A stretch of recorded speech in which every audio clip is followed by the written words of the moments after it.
Meet Natalie. Natalie loves books. This is your brain on books. Any questions? And this is Angela. She's a very serious jazz singer. Shooby-dooby-dooby-doop-doop-doo. And sure, we both like to stay informed, but this world sometimes, am I right? You know what we need? 30 minutes of meditation. Pop culture meditation. So we're here to remind you. We get it. You're smart. But right now, take a deep breath and put your books down.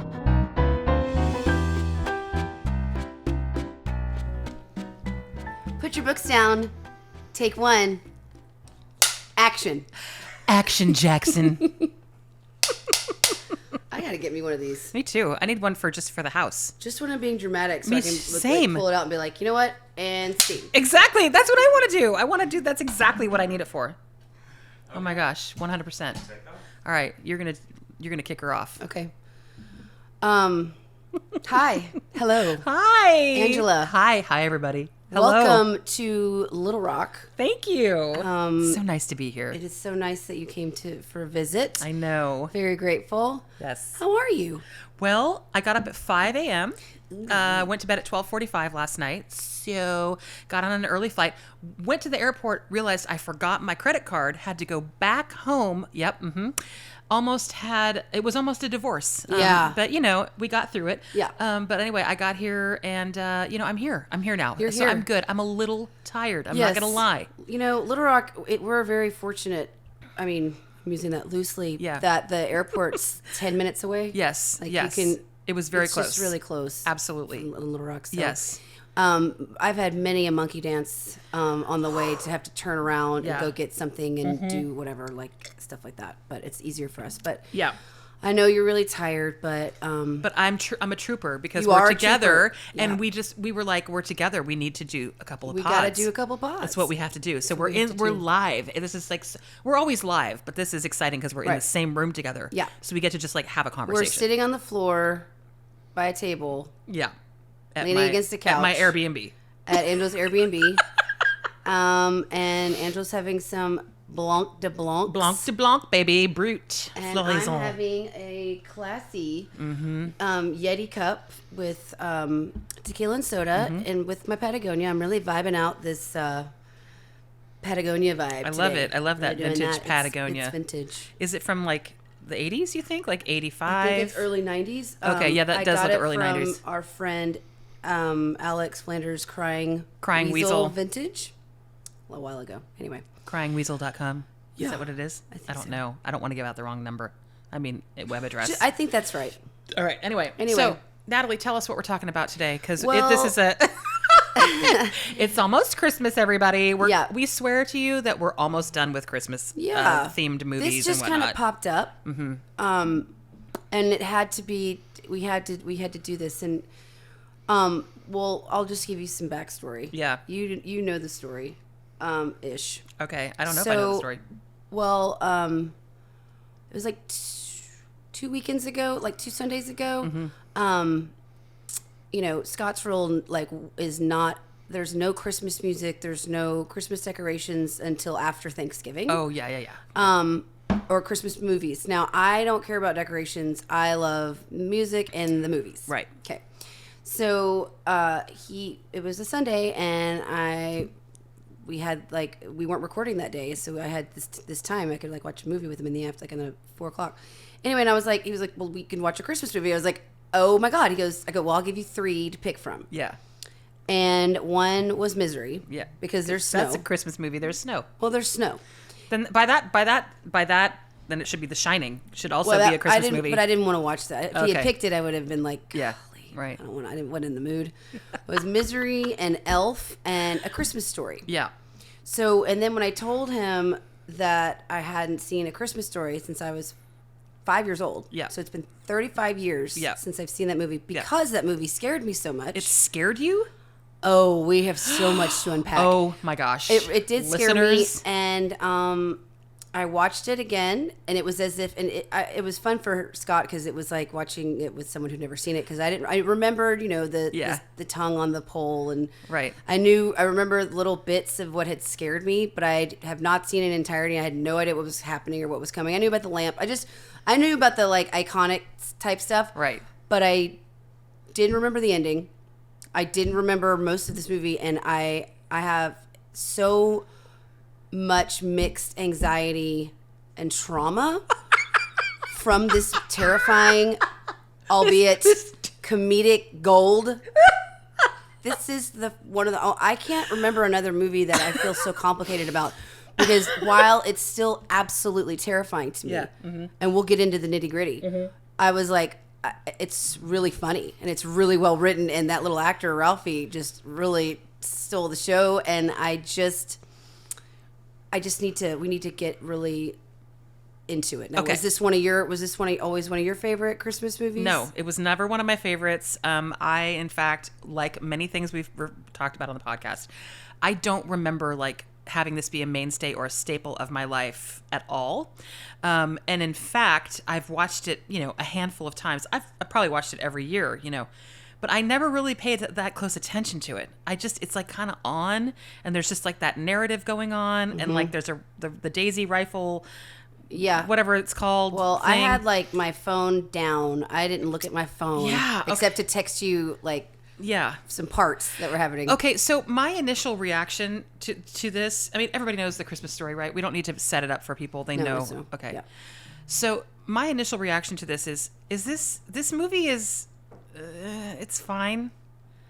Interesting. And I was like, is this kind of like, how every year, have you ever had fruitcake? Like the kind that people give at Christmas? Yeah, don't give me that. I was like, it's never moist. To me, this is kind of like the fruitcake. It's always dry. Yeah. Really? Yeah. It's like nobody really loves it, but then again, I know that there's people who absolutely love this movie. Like, well, they have trauma. That's what I'm saying. And so then when you watch it's really relatable as like a normal family Christmas.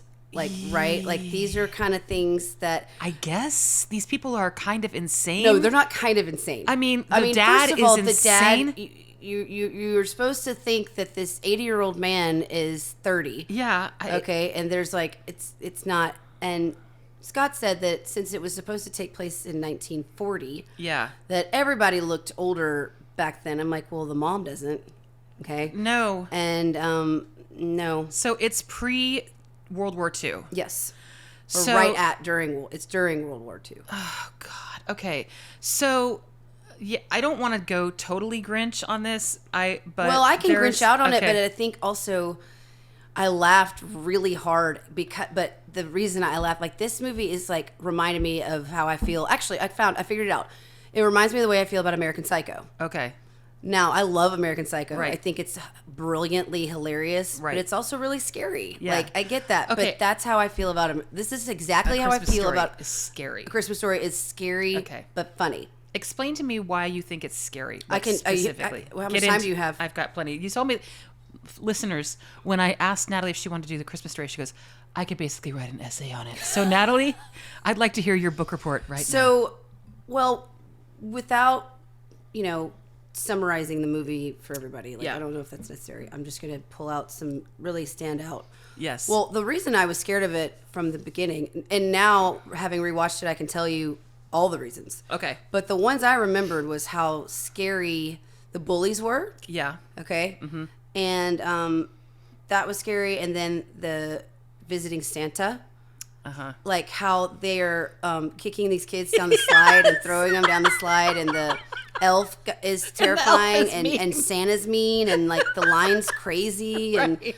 And I just remember that face, the face of the elf, like he's so mean. That I didn't like that, and I also realized what I had blocked out. Okay, what did you block out? The part of this movie that reminds me of, quite frankly, of Deliverance. Oh God. Is it's so disturbing that my jaw, I couldn't talk. Like, Scott's laughing watching me watch this movie, and I'm just shaking my head at. So Ralphie has a little brother named Randy. Right. Randy is odd. Mm-hmm. Yep. Something's up with Randy. Something's up with Randy. and like he hides in the under the sink and stuff like that. And he doesn't like to eat his dinner. Right. And I love the mom in this movie. She's darling. Yeah. Like I think I love her clothes, and I love everybody's clothes in this. It's like Ralph Lauren chic. Like it's very. Yeah. I love all of Ralph. I would wear all of Ralphie's outfits. Right. Yeah. So she's trying to get Randy to eat his mashed potatoes. Yeah. Yeah. Oh yeah. Yeah. And this scene it feels like it's about 1 minute, but it feels like 10 years. Yeah. And it's so scary because she's like, I'm not going to do this. I'm not going to make a pig sound, like snorting. Oh my God. And I forgot. she's like, put your face in your plate and eat like a piggy. And and they're snorting at each other, and I'm gagging. Yeah, yeah. Because he's got the mashed potatoes all over his face, and he's snorting like a pig. It was absolutely very triggering to that scene in Deliverance. Okay. Yeah. Which I did not particularly appreciate those vibes. It's like a precursor. You're almost like, wow, I wonder if this is how he's going to turn out. He's going to turn out like one of those guys in Deliverance, maybe. Well, I hope. I don't. It could be because it's 1940. Well, it's not really Randy's fault. Deliverance takes place like it's not 20 Randy's years fault. later. It's the mom's fault. She's the one that started this whole thing. Like started that bit. Their bit. It was a bit. See, to me, and it's disturbing. Okay, so here's the thing. Here's something I wrote down. I was really upset. Here's something I'm really upset right now. Something I wrote down in all caps. Child abuse. I was like, so much child abuse. This movie is child full. abuse. The mom screaming on the phone. You can hear this mom beating her child for saying because he said the F word. So when the kid says the F word, he also says "son of a bitch" too. Like this kid is hysterical. Yeah. And that whole plot line about saying the F word, like he said, and the way F it's word, like, what? and the way the whole family reacts to it, like that is so comedic. Like it was so funny. Yeah. But then and this kid Ralphie and Randy, they're so afraid of their father because they're so afraid of everybody because the teachers even mean. Like the bullies are mean. There's so much abuse in this movie. That's why the friend is getting whooped by the mom because he got blamed for the F word. And even Ralphie's mom felt bad for tattling. Yeah. And it's just like screaming. Like the other end of the phone line is a child screaming. There's so much child abuse. It's so much child abuse. And even the Santa and the elf, they're kicking children in the face to get down this, throwing them down a slide. Now, as we're sitting here talking about this, I'm howling with laughter. Like, but when I was watching it this last time, I was like, ugh, this is just too much. Ugh. Yeah. I was going through waves of that. I was like, and then I would laugh really hard. And then I was like, this is fruitcake. And then I'm like, wait, no, actually, there's a reason why people love this so much. It's dark. It's dark. It's because so dark. It's like a dark, real family, like actual family movie. Right. That you could be like, oh yeah, that's how it was at my house. Mm-hmm. Whatever. Right. But if that was how it was at your house. A boomer. Right. A boomer could. Yeah.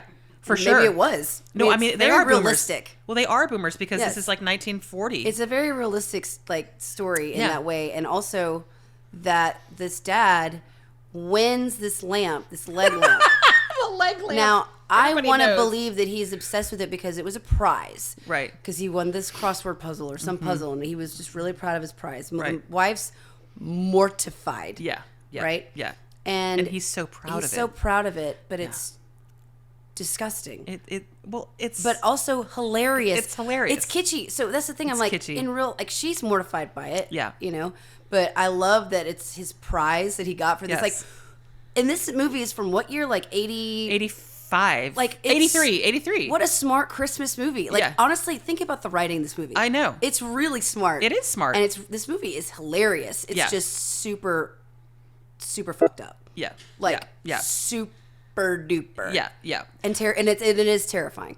One thing, because this would not be put your books down if I wasn't getting ready to talk about hair. Right. Okay. Oh, yes. Melinda Dillon, that's the person who plays the mother.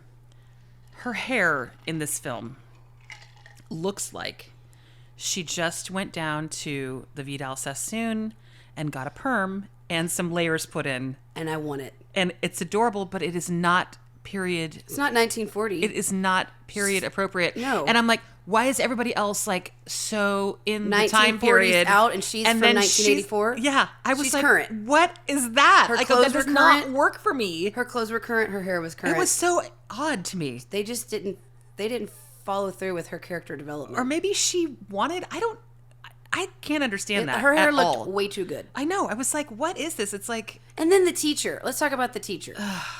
Let's also talk about the fact that maybe it was because I relate to Ralphie, like standing at his teacher's desk wanting like praise for something. Yeah. Right. He wants this gun. Yeah. Okay, let's also get into gun control. He wants this BB gun. I know. And I'm like, that's cool. Like, get the kid a BB gun. Like, no doubt. Like, I'm not against that. Right. But I am, it's uncomfortable how passionate he is about this BB gun. But it's 1940. It's 1940. So Like, it's fine. It I get adds it. up. It totally adds up. checks out. Absolutely. But he, writes this paper on his BB gun. And his teacher's like, and the whole running theme is, you'll shoot your eye out. That's like one of the themes. She starts, and the mom starts, they're sitting at dinner, and she's like, BB gun. You'll shoot your eye out. Like, Yeah. no. It starts off, like, real small, and then it just keeps going. And then it keeps building. And then the teacher says it. And then the teacher turns into the Wicked Witch of the West. Yeah. And cackling with the mom that's Yeah. in some other weird costume. I don't know. Like, I'm assuming the mom was snorting also maybe at that time. yeah. Because it's just scary. I also think Yeah. here's a point. Yeah. Misery, right? Yeah. Kathy Bates. Oh, jeez. The part in Misery where she starts snorting. So this is... Like, she's like, you're just a little piggy. And does the snorting. Okay. Yeah. Terrifying. Okay. People that snort, like even for pigs sounds, I don't love it. I don't even like it. People like that. Oh, He's like, okay. Sorry. You're like, you have to go home now. No, You have to go back to your place. no, you're not going anywhere. But if people are like, what does a pig say? I'm always like, Okay. like with my niece or nephew, I'm But like, remember- what does a pig do? And they're like, or they See- do like a thing, and I'm always like, just say beep beep. Yep. Or like, Yeah, I don't you make don't the, make that little I don't noise. make the, I'll do the like. Yeah. Speaking of piggies, did you know that, this little piggy went to market, this little piggy went home, this little piggy had roast beef, this little piggy had none. This little piggy... I've heard of it. Okay. This little piggy went to market means they went to market to get slaughtered. Shit! Right? Yeah. People don't realize that. Yeah, right? This little piggy went to market. This little piggy went Not home. to go grocery shopping? Nope, they weren't going grocery shopping. They went to market to become bacon. Yeah. To die. To become a ham. Okay. Anyway. Okay. Well, hold on. One more thing about pigs. Now, remember when Jerry called Roman a little pig? Like, dirty little... What is it? Like a dirty little... Dirty little piggy. Yeah, this piggy thing keeps coming up on this podcast, Natalie. What is that about? It's just I think we need to obviously have like a professional sit down with us and talk about that. Yeah, I like don't think this you and I obsession with piggies. We're not psychologically advanced enough. We need a Right. therapist to sit down and Yeah, break it down for us. That's probably true. Okay. But I think this movie is absolutely hilarious, and I love it. Right. And But you're I right. have to be in the mood. It's like being in the mood to watch American Psycho. I think that's okay. That, you know what? I'm glad that you clarified not that in the for me, mood. because I wasn't in the mood, and also I was like, there's just too much yelling in this movie. So much There's too yelling. much hollering. There's too I much had Scott screaming. there also to answer my questions. Yes. I right. paused a lot. I had so many questions. I was like, 'Cause also now you- what the yeah. hell is that supposed to mean? Right. He's like, lighten up. I think it's just like, that's it's a what it dark, is. it's like the whole funny thing about this movie is that it is dark. Yeah. It's supposed to be. I'm like, it's racist, but and it's dark, also messed too. up. Yeah, it is messed up. It's I a know. totally messed up movie, but Mm-hmm. I mean, I think it was brilliant. I know, and I feel said like it. I feel like it's been thrust upon us like every single year. Like they do the Christmas Story marathon, and it's like you better like this movie. Like everybody thinks it's the greatest movie. I'm like, You shouldn't watch it that much. Don't You watch shouldn't it watch that it that much. I think I don't need It's to not. watch it. It's not Christmas Vacation. It's not, and it's also just. I don't think it's like your traditional Christmas movie because it's If you're not in the mood and you not watch it, you giving want to you get good- bummed out. Yeah, it kind of bums you out. Yeah. The other thing I will say about this movie that is great is it is a great candidate, everybody, for just laying on the couch and watching it through your eyelids. Mm-hmm. Watch it through your eyelids. If you're anyone but me, yeah, I mean, if you just does it have to be on mute? you can't watch movies. On, I can watch movies like that. Not that one. oh, okay, yeah. But you can. But you told me that you watched like psycho killer movies to go to sleep. That was okay. It's 7, and seven. it's because there's raining the whole time. And usually I wake up So when sloth happens, and I turn it off. okay. That is circumstantial. Okay, I wasn't. You're not wrong. I'm not wrong. I do fall asleep to true crime stuff. but it's because the narrator's like warm milk. It's not like loud. Well, that's what stuff. I It's think. like Forensic Files. Yeah. Humana, humana, humana, night, night. I mean, Right. I can listen to the intro and be like, Yeah, it's like immediately. yeah, or the Dateline intro. It's not a loud. It's not a loud program, but like a lot of the, murder stuff. If it's like a bunch of guns and like loud, I can't do that. No. I think that the reason why. So I tried to watch it this last time. I fell asleep. Which one? Christmas Story. Okay. I fell asleep. So then I was like, It's really loud. So then, but it's the narration. The narration puts me to sleep. They never found out storytelling. who was the narrator. They won't say. Oh, really? Yeah. Oh, I don't know. Maybe our listeners know. Something Let's not about the have a mystery. narrator, Let's have it be a mystery. I don't know. like older it's Ralphie. It's like the Wilson. Oh, I think it's of- actually the guy that wrote the book. Oh, Gene something or other. Something. I don't know. So I watched it through my eyelids this time. And then today, since I knew we were going to be talking about it, it was obviously on the airplane, on the thing on Of Delta. course. Of course, it was on there. Yeah. So I watched it today on the airplane, but of course I was really sleepy. So what happened? You fell I asleep. fell asleep again. So you've not watched it.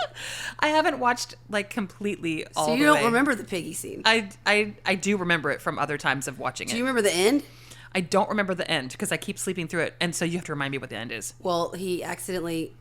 He gets his eyes shot. He doesn't. Gene Shepard is the Gene Shepard. You're is right. the narrator. Yeah, Gene. Wow, Gene. You and Gene. Thanks. Hey man, I just got it's like Just this. throw out a name like Gene. Oh yeah. Pretty nice. Mm-hmm. Well, he doesn't. He almost shoots his eye out, but his glasses Break. and like divert the It's- BB the BB. It's and so, he gets away with it. He gets away with it, and it's so sad. Because he's terrified that his dad's going to beat the living hell out and of him. his mom is actually so nice to him She's about so it. nice. And he comes back and he's crying. Yeah. And it's actually one of the oh. sweetest parts of this movie. It is the sweetest first movie, and I forgot my favorite part. Oh, yeah. That made me laugh. I laughed for like 15 minutes.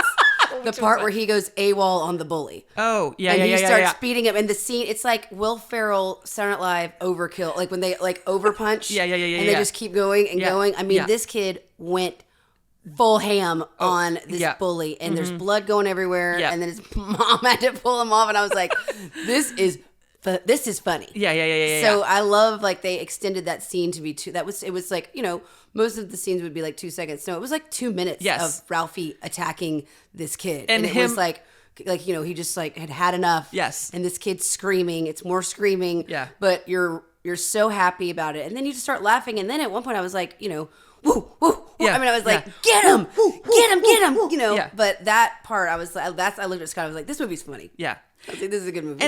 And you root for Ralphie to be able to do that. Like You root for Ralphie. He's bullied so much. It's like, oh my gosh, it could just go so dark so fast. But yes, you're right. And he's also, Santa Claus kicks him in the face to get him to go down the slide because he froze and didn't ask him for the BB gun. Right. And his little brother was like parachuted out. Like all these kids are like, they're like shaking these children like rag dolls, Yeah, like to yeah. put on Santa's I lap, know. and they're so mean. They're just, that's those are like Santa Claus and the elf are real bad people. Yeah. Not even garbage person, like Right. a bad guy, like Yeah. a scary guy. They're mean people in IRL that are just dressed up in Santa's clothing. And so to honestly, speak. I thought Ralphie should have been nominated for at least a Golden Globe. Well, I just did. Peter Billingsley was his He name. was fabulous. Now he's like a big writer and like he's real successful. But They did a. I love him. I love Ralphie. I think he was like a brilliant child actor. He was on. Talk about Riz. He had the Riz. Remember he was on that show That's Incredible, or was it That's Incredible or People Are Talking? It was one of those two. I don't know. Natalie's like, I don't know, because I was like feral. Not feral. I was an infant. I was a papoose. You were papoose. You're just a little papoose. Little papoose. Natalie, we need to do a pit stop. Yeah. But we didn't really think of anything We were to so do. excited we were to so see each other. excited to see each other. We didn't even talk about it. But I'll just go ahead and make the sound. So yeah. Mm-hmm. Okay. Yeah. Let me Throw something at me. yeah. Okay. I'll throw something at you. Okay. I'm waiting. What is your favorite? I would like to honor Bruce Willis, and because also of Die Hard is one of my favorite Christmas movies Yes. ever. But he's got dementia now, and I want to let's just take a. And I just saw something about it on Instagram or Yeah. something. What's your favorite Bruce Willis movie? Okay, well, I love Die Hard. I love Die Hard. I love Die Hard. I love all of his movies. Okay, but you know what I have a soft spot for, and it's not a movie, it's Moonlighting. Yeah, love it. I actually, Loved it. when we lived in New York and I didn't have TV because I didn't pay for cable, because I was like, why would I pay for cable? Because I'm never in my home. Right. You know, you don't watch TV. And like, did you ever watch TV that My much? DVDs. Yeah. My friend's Oh, DVDs. We're going to have to talk about your DVDs on the next episode. Okay. Okay. We have a very special DVD story. Oh, God. Yeah. That was during the holiday. Okay. Yeah. Yeah. Mhm. Anyway, I loved Moonlighting. And so I rented them all on Netflix when you could get DVDs sent to you. And so I watched all of Moonlighting. And now it's on one of the streaming It's on services. Hulu. It's either Hulu or HBO Max. I can't remember Probably which HBO one. Max. But you can watch all of Moonlighting. And you know what? I need to do that. It kind of holds up. Really? I mean, he's totally misogynistic, but that's what's so great about it. But Bruce Willis is in most of his movies. Yeah, exactly. I mean, I think we've just been grown but accustomed man, to that. Like, talk about. Oh, by the way, the word of the year is Riz. it is. And we mentioned Riz on our last episode, and it was like the same exact week that Riz came out as the word of the year. It must have been because of our podcast. It's because of our podcast. It's just taken over you're the welcome, zeitgeist. World. Yeah, it's obviously it was heard on our podcast, and so they Obviously. were like, "Oh, well, It was. here you go." It had been heard in a lot of places, but then the final thing that tipped it right over the edge was put your books down. QIBD. Exactly. Obviously. We do what we can. Hey, look, we're Folks. just trying to move the zeitgeist forward. That's right. Right? Yep. Get under people's skin, get in their brains, be mind stickers. AI. I don't know. Anyway, so what's your favorite Bruce Willis movie? Well, Die Hard's up It's up there. there. Pulp Fiction. He was amazing in Pulp Fiction. So good. And that was kind of like that role for him in Pulp Fiction. You're like, oh, yeah, he's cast perfectly for this. He is. He's also. I think he's like And been he really was well. so- I think I love Bandits. Oh, yeah. I love Bruce Willis movies. Like Mm-hmm. if he's in it, I'm gonna watch it. It's like how I feel with Nick Cage and John Travolta. I don't feel that way about Nicolas Cage. I don't think he can do anything wrong. Oh, interesting. All right. Well, we'll have to put that on the back burner for another time. You don't think he's entertaining as all get out? Something about him gives me major anxiety. Of course. Oh, okay. It's not. I'm not talking about like looks. I'm talking about his movies are so entertaining. Yeah, okay. He's like the lower budget Tom Cruise. So, right. So even like the one about the thing where he does the thing and the famous one with the thing. Face Off. No, not that Well, one. that's all of it. He's in everything. What's so. that one about? Like there's some ancient artifact. National Treasure? That one. Fabulous. Okay. Fabulous. You heard it here, folks. Yeah. Okay. Well, Natalie, we're gonna have another discussion another day, and Okay. I just want to say to everybody, it's so nice. Thank you for listening to us. Thank you. Thank you for being here. I've heard from so many people telling me that they listen to the podcast. Friends of mine in New York. Hey, Nish, if you're listening, hey. Hello to all of our listeners. Thank you for listening and putting up watching with us on the YouTube, even though we feel super gross. You're welcome. Yeah. Please subscribe to our channel. Subscribe to our podcast. Leave us reviews on Apple Podcasts because it helps us download? download them. I almost said DVDs. Download, subscribe, go on YouTube. The more you do that for us, the better we feel about everything, okay? It's about us. It's about us, okay? No, So- it makes us be able to expand what it is, like our reach and what it is. Exactly. What is it? We don't really know what we're trying to do. I don't know if well- we're really trying to do anything except entertain you guys. We are trying to entertain, yes. Notice nobody gets any ads on our podcast. Yeah. They love that, by the way. They do love that. They tell me that. I don't have to fast forward through your ads. And I'm like, you're welcome. Well, you're welcome that nobody wants to pay us yet. To do it. Yeah, so One day. One day. Okay. So Natalie, to you I will say namaste in Little Rock for a few days and drink some wine with you in the flesh. Namaste together. Oh, yes. Yes. So good. Okay. Love you too. Okay, everybody. Bye. Now, isn't that better? Thanks for listening. Feel free to leave us a review and be sure to subscribe wherever you get your shows. Put Your Books Down is produced by ClantonCreative.com.